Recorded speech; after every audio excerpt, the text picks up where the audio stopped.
A foreign investor or entrepreneur can either partially invest to acquire equity in an existing business or fully buy out a business in Vietnam. Today, we'll look at the latter, buying a business in Vietnam.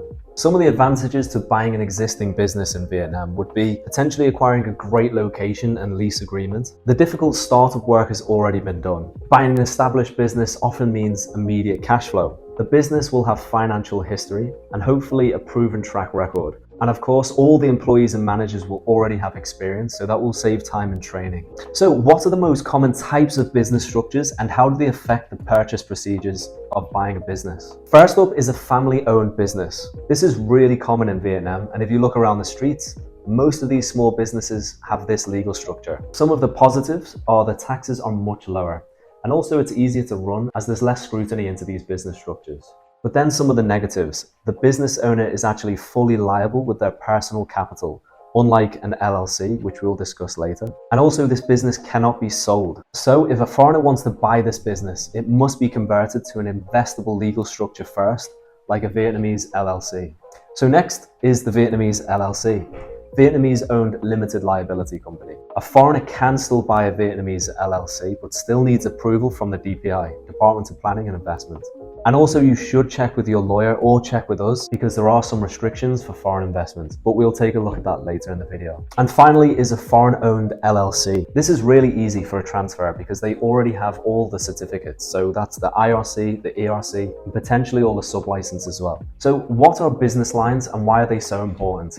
Business lines are listed activities a business can participate in. For example, retail, marketing, F&B, management consulting. A business is actually limited to those business lines. However, you can actually add more business lines later on. And keep in mind, not all business lines in Vietnam are open to foreign investment. So next, we'll look at one of the biggest obstacles, which is the investment capital requirement. This is the amount of money that you need to put into the company, but it can be spent on business expenses, of course. The Vietnamese law does not actually state the minimum amount, but from experience, we know that different authorities in different cities have different guidelines. So for example, in Ho Chi Minh and Hanoi, the minimum investment capital requirement is around 10 to 15,000 US dollars. Then in central Vietnam, for example, Da Nang, Hoi An, it's a little bit higher, so it's around 35 to 45,000 dollars. These numbers tend to change from time to time, but over the past few years, we have actually seen an upwards trend for the investment capital requirements. Keep in mind, the authorities are less strict for approving a change in the ownership structure compared to actually formatting a new business. And also about requiring a long-term visa. It's actually directly linked to the amount of investment capital you put into the company. So for more information on obtaining a long-term visa, you can check out our other video. It's also in the description below. So what are the main foreign business ownership restrictions in Vietnam? First up is the restricted business locations. So it does vary from province to province, but the local authorities often have a large amount of discretionary power to give their approval. So it's always a good idea to check with our team or with your lawyer before proceeding. So next we're looking at restricted business lines. Some business lines are restricted, some are completely off limits, and some other business lines you would need a Vietnamese co-owner or a partner. There are so many different business lines, so the best solution is to speak to your lawyer or to speak to our team, and we'll guide you on what are the best business lines that fit your business plans. What visas can an investor obtain?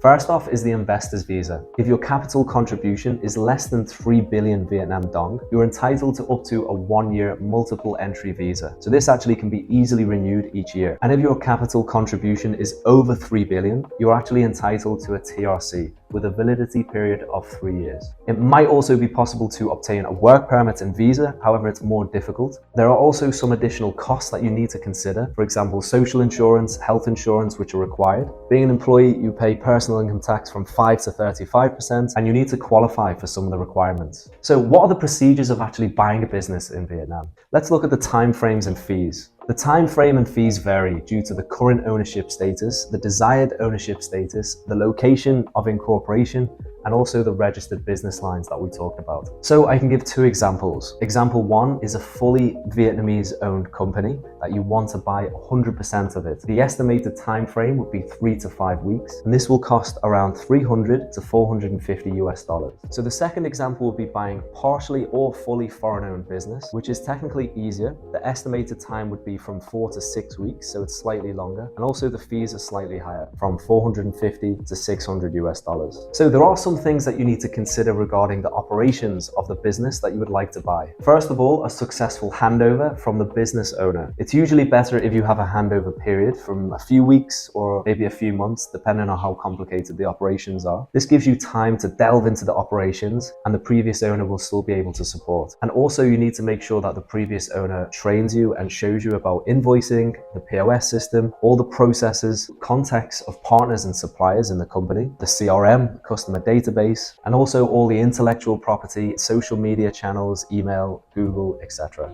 Something I'm sure you already know, but in Vietnam, the turnover employees is actually quite high. So it's a really good idea to meet with them first and make sure they're happy to stay in the company. So what's the necessary due diligence before buying a business in Vietnam? You need to make sure you've checked all the relevant documents, for example, the IRC, the ERC. Also, you want to check the sub-licenses. For example, a restaurant needs a food safety and hygiene certificate, and maybe if it's a bar, then it should have an alcohol or liquor license. And make sure you check the names match the person that you're buying the company from, and that there is no other silent investors. Another really important document is to check the lease agreement. So, does the name of the individual who signed the contract match the name of the landlord on the pink book? And of course, the lease duration.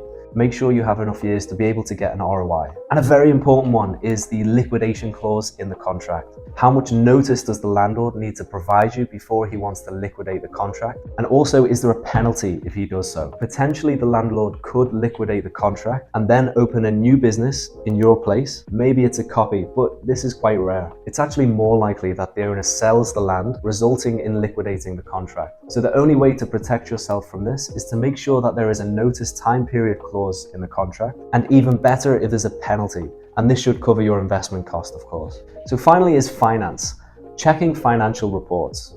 This is really difficult in Vietnam because many small businesses are cash businesses, so you can't really cross-check between the P&L and the bank statements of the company. You do have to have some trust of the business seller, but you can also do your own DD.